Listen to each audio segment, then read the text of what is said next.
Hello and welcome back to hardreset.info. In this video, I will show you how to fix touchscreen not being responsive on REDMI Pad 2 Pro. Let's begin!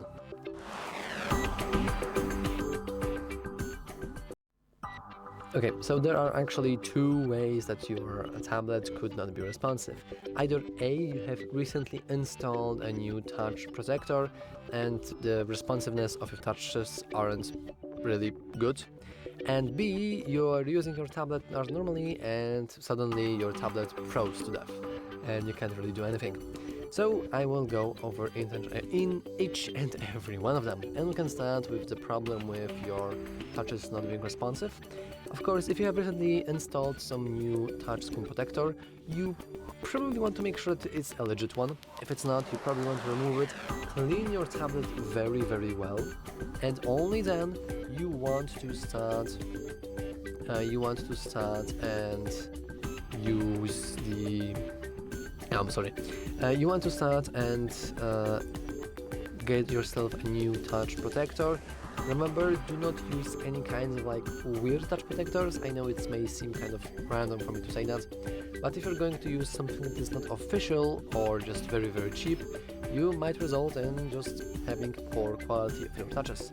However, there's actually a software way to kind of fix that, and you can make sure that you don't really have it enabled by going to the settings, then scrolling all the way down into... Oh, I actually lost the setting.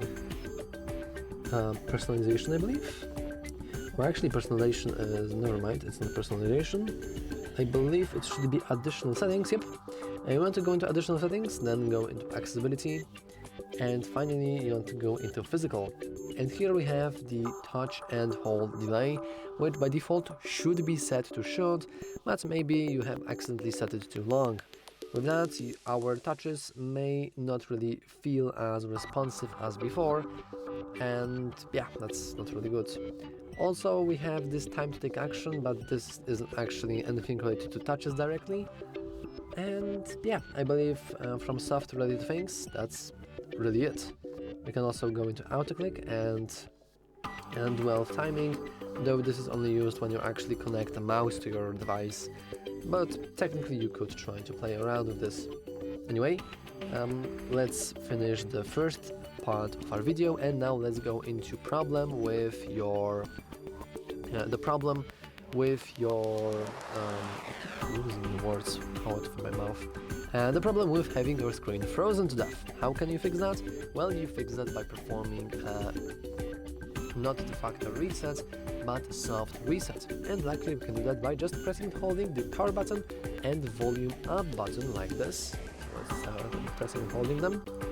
And let's ignore this, let's continue pressing and holding, and we want to continue pressing and holding because your touchscreen is froze. Okay, I mean, just in our scenario at least. And the moment you actually let go of the keys, your tablet should automatically start rebooting, which is very cool. And after a moment, we should be able to just see our tablet working again. However, if that didn't fix your issue, and if your screen is still dead and frozen and can't really do anything, then you probably want to go with your tablet somewhere else, maybe like some sort of Redmi shop or just phone workshop to have your device checked. And that's all for this video. Yeah. If you found it useful, make sure to leave a like, subscribe, and as always, thanks for watching. See you next time!